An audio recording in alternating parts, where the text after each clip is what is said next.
नमस्कार दोस्तों, मैं प्रभात तिवारी और सार्थक क्लासेस में आप सभी लोगों का एक बार फिर से बहुत बहुत स्वागत है। दोस्तों, आज की वीडियो में हम बात करने वाले हैं उत्तर प्रदेश स्थित राज्य विश्वविद्यालय में नवीनतम शिक्षक भर्ती की। तो जी हाँ दोस्तों, अगर आप भी यूनिवर्सिटी लेवल पर असिस्टेंट प्रोफेसर बनने का सपना देख रहे हैं और खासकर यूपी में, उत्तर प्रदेश में, तो आपके लिए गोल्डन अपॉर्चुनिटी है। और हमारा ऐसा मानना है कि अगर एक भी पद यूनिवर्सिटी लेवल पर आपके विषय में विज्ञापित होता है और आप उसकी योग्यता रखते हैं, तो आपको निश्चित रूप से आवेदन करना चाहिए। तो चलिए दोस्तों, स्टार्ट कर लेते हैं आज का वीडियो। तो दोस्तों, इस वीडियो स्टार्ट करने में पिछली बार की तरह इस बार भी हम देखेंगे सबसे पहले पदों का विवरण।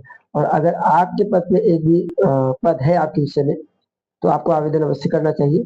और यहाँ पर आप पहले इसको समझ लीजिए। देखिए, बिल्कुल लास्ट में जो है ये असिस्टेंट प्रोफेसर वैकेंसीज का यहाँ पे विवरण दिया गया है। और यहाँ पे कैटेगरी दी गई है अनरिजर्व, ओबीसी, एससी, एसटी और ईडब्ल्यूएस। तो सबसे पहले अगर हम विषय देख लेते हैं कौन सा है, ये अंग्रेजी है। अंग्रेजी में एक पद अनरिजर्व का और एक पद एससी के लिए, टोटल 2 पद है। इसी तरीके से अगला सब्जेक्ट अगर हम लेते हैं इकोनॉमिक्स अर्थशास्त्र, तो यहाँ पर ओबीसी के लिए एक पद है और एक पद जो है ईडब्ल्यूएस कैटेगरी के लिए। इतिहास की बात कर ले तो इतिहास में यहाँ पर 2 पद है, एक अनरिजर्व और एक ओबीसी के लिए। एंड दैट कंप्यूटर साइंस में यहाँ पर देख लीजिए एक पद जो है अनरिजर्व के लिए है और एक पद जो है एससी कैंडिडेट के लिए। सिमिलरली अगर बात कर ले गणित के लिए, तो गणित में यहाँ पे आप देख पा रहे हो एक पद जो है अनरिजर्व है और एक पद जो है ओबीसी के लिए है। आगे बढ़ लेते हैं। इसके बाद हम बात करते हैं गृह विज्ञान की, होम साइंस की। ठीक है, होम साइंस में यहाँ पर अगर हम पदों का विवरण देख ले, तो ये लास्ट के कारण एक अनरिजर्व और एक पद ओबीसी के लिए। सिमिलरली अगर हम जर्नलिज्म एंड मास कम्युनिकेशन की बात करें, तो यहाँ पर भी सेम एक पद जो है अनरिजर्व और एक ओबीसी के लिए। एंड प्रबंधन और व्यवसाय प्रशासन, management and the business administration में भी 2 पद है, एक अनरिजर्व के लिए और एक ओबीसी कैंडिडेट के लिए। एंड इसके बाद भूगोल, मनोविज्ञान और राजनीति विज्ञान। यहाँ पे लास्ट में देखिए 3 विषय दिए हुए हैं, भूगोल, मनोविज्ञान और राजनीति विज्ञान। यहाँ बिल्कुल लास्ट में देख लेते हैं हम लोग। सबसे पहले भूगोल में अनरिजर्व और ओबीसी के लिए एक पद, अनरिजर्व और एससी के लिए एक पद है मनोविज्ञान में। और राजनीति विज्ञान में अगर बात करें तो 2 पद है, एक पद जो है ओबीसी के लिए और एक पद अनरिजर्व के लिए। एक अनरिजर्व के लिए और एक ओबीसी अभ्यर्थी के लिए पद है राजनीति विज्ञान में। सिमिलरली आगे हम बढ़ लेते हैं। देखिए यहाँ पर असिस्टेंट प्रोफेसर के साथ ही साथ जो है एसोसिएट प्रोफेसर और प्रोफेसर के भी पद दिए हैं। तो लास्ट में जो 5 कॉलम है, ठीक है, ये आपके असिस्टेंट प्रोफेसर से संबंधित विज्ञापन है। तो वाणिज्य में अगर हम बात करें तो यहाँ पर एससी और ईडब्ल्यूएस कैंडिडेट के लिए एक पद है। सिमिलरली अगर हम लॉ में बात करें तो यहाँ पर एक पद आपका अनरिजर्व के लिए और एक पद एससी कैंडिडेट के लिए है। संस्कृत में भी 2 पद है, एक अनरिजर्व के लिए और एक एससी कैंडिडेट के लिए। एंड समाज शास्त्र की अगर बात करें तो ओबीसी और ईडब्ल्यूएस कैंडिडेट के लिए एक पद है। इसके बाद इंटीग्रेटिव साइंस, समेकित विज्ञान, जहां पर अनरिजर्व और ओबीसी के लिए कम से एक पद है।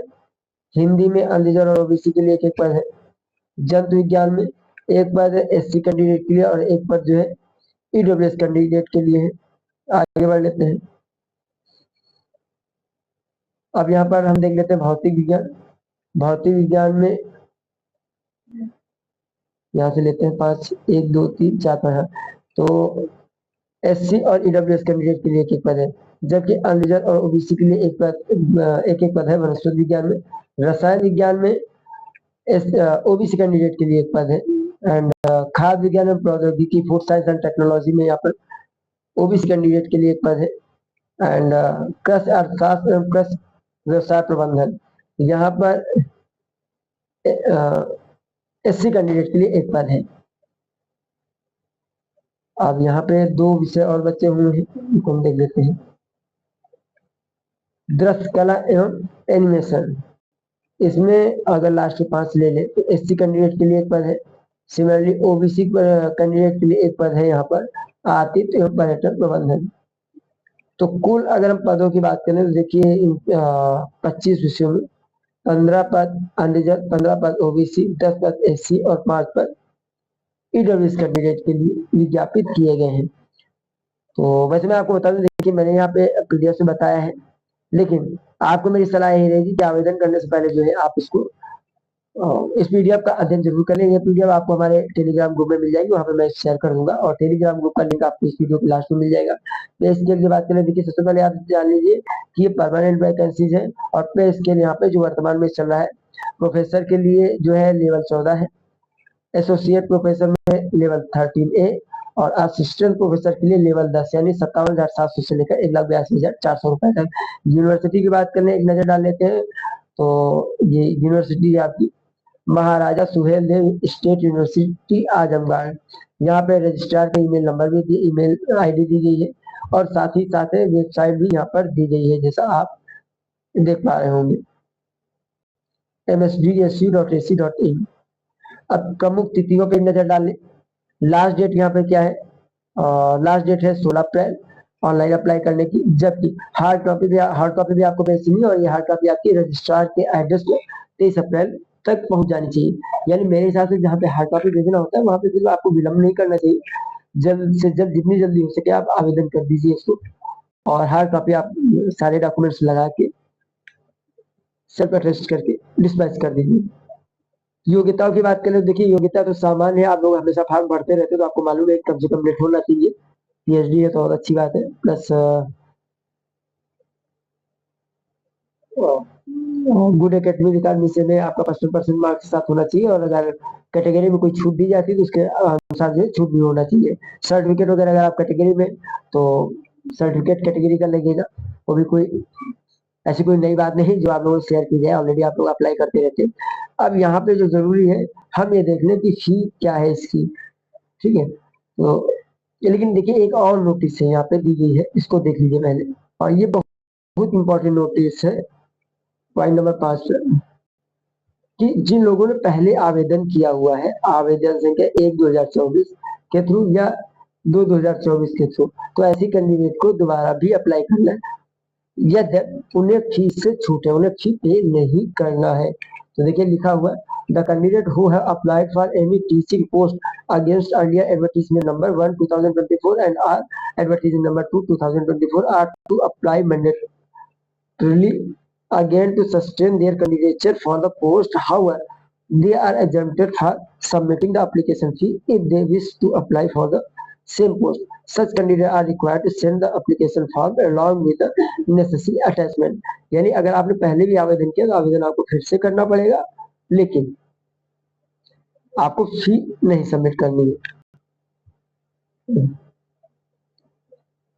तो ये हो गया, एंड आप जस्ट देखिए यहाँ पे एड्रेस भी दिया गया है, आप देख लीजिए आपको कहाँ पहुंचना है। रजिस्ट्रार महाराजा सुहेल देव स्टेट यूनिवर्सिटी आजमगढ़, और यहाँ पे पिन कोड दिया है 276128, और लास्ट डेट दी गई है 23 अप्रैल 2025। तो आप याद रखिएगा, जहाँ पे हार्ड कॉपी भेजनी होती है वहाँ पे हमें डिले नहीं करना चाहिए। एंड अब हम जल्दी चल के देख लेते हैं फीस यहाँ पे कहाँ पे दी गई है।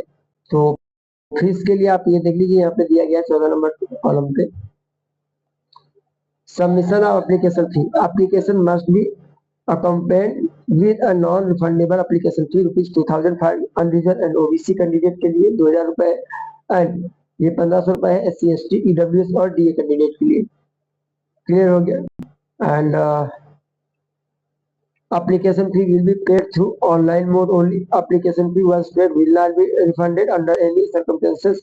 Attach the copy of receipt of application fee paid through online. तो जो ऑनलाइन आपको पेमेंट करना है उसकी रिसिप्ट भी आपको यहाँ पे सबमिट करना है। आवेदन कैसे करना है, कैसे कौन सी वेबसाइट है जहाँ से जाके आपको आवेदन करना है, तो उसको भी आप देख लीजिए एक बार। तो ये दिया गया है पॉइंट नंबर 8 पर, आप देख लीजिए। Complete application in all respects shall be submitted through online mode at ये msdurec.samarth.edu.in and latest by 16 अप्रैल 2025।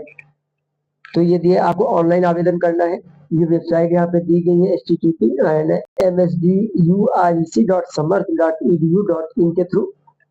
कब तक ऑनलाइन अपने आवेदन करना, 16 अप्रैल तक, 23 अप्रैल तक आपका पोस्ट रजिस्ट्रार पहुंच जाना चाहिए। तो दोस्तों ये जो मुख्य बातें थी वो हमने आपसे शेयर की है। तो आप में से अधिकतर लोग हायर का भी एग्जाम दे रहे हैं और हायर का भी एग्जाम आपका 16 तारीख को है, 16 और 17 को। तो अगर आपको इस यूनिवर्सिटी में यहाँ पे आवेदन करना है तो आप बात के लिए मत रखिए, अन्यथा आप भूल जाएंगे, क्योंकि पेपर तैयारी का भी आपके माइंड में प्रेशर रहेगा। तो बहुत लोग ऐसे भी होंगे कि अगर आप लापरवाही करेंगे तो ऑनलाइन आवेदन कर देंगे और हार्ड कॉपी नहीं भेजेंगे। तो ऐसी गलती आपको नहीं करना। अगर इसमें आपका फायदा है और आपको आवेदन करना है तो इसको आप अविलंब आवेदन करके इसको पोस्ट कर दीजिए। और साथ ही साथ जो आपका हायर एजुकेशन की आप तैयारी कर रहे हैं उसकी जीके पार्ट के लिए अगर आपको तैयारी प्रैक्टिस करनी है, वैसे तो प्रैक्टिस आप जोड़ दीजिएगा, जीके की प्रैक्टिस सीरीज अपने जो है सार्थक क्लासेस ऐप पर उपलब्ध है। उसके माध्यम से आप वहाँ पे जो मॉडल पेपर दिए हैं, टॉपिक वाइज आप छोड़ दीजिएगा क्योंकि आपका समय नहीं है, वो बिगनर्स के लिए है। जो मॉडल पेपर ऑनलाइन बेस्ड आपके टेस्ट उनको आप दीजिए, उससे आपको निश्चित तौर पे बहुत अच्छा फायदा होगा। और उस पूरी टेस्ट सीरीज में हमने काफी समय दिया है। करंट अफेयर्स भी उसके लिए आपको मेरे हिसाब से जनवरी तक ही पढ़ना चाहिए, या मान लीजिए 2024 का पूरा करंट अफेयर्स आपको पढ़ना चाहिए मेरे हिसाब से। बीएड वाले बिल्कुल परेशान ना हो। बीएड वाले अभ्यर्थियों के लिए कल मीन्स कल 28 तारीख है ना, शुक्रवार 28 मार्च को कुछ लोग जा रहे हैं वहाँ पे, कुछ अभ्यर्थी ज्ञापन देने के लिए कि जल्दी से जल्दी विज्ञापन निकाल दीजिए, परीक्षा कराई जाए। तो आई होप कि बहुत जल्दी बीएड वाले अभ्यर्थियों की भी परीक्षा की डेट आएगी, विज्ञापन आएगा उसके बाद परीक्षा की डेट आएगी। बिल्कुल परेशान होने की जरूरत नहीं है, मन लगा कि आप तैयारी कीजिए। एंड आज के वीडियो में दोस्तों इतना ही। हम आपसे फिर मिलते हैं अगले वीडियो में कुछ नई जानकारी के साथ। तब तक के लिए नमस्कार।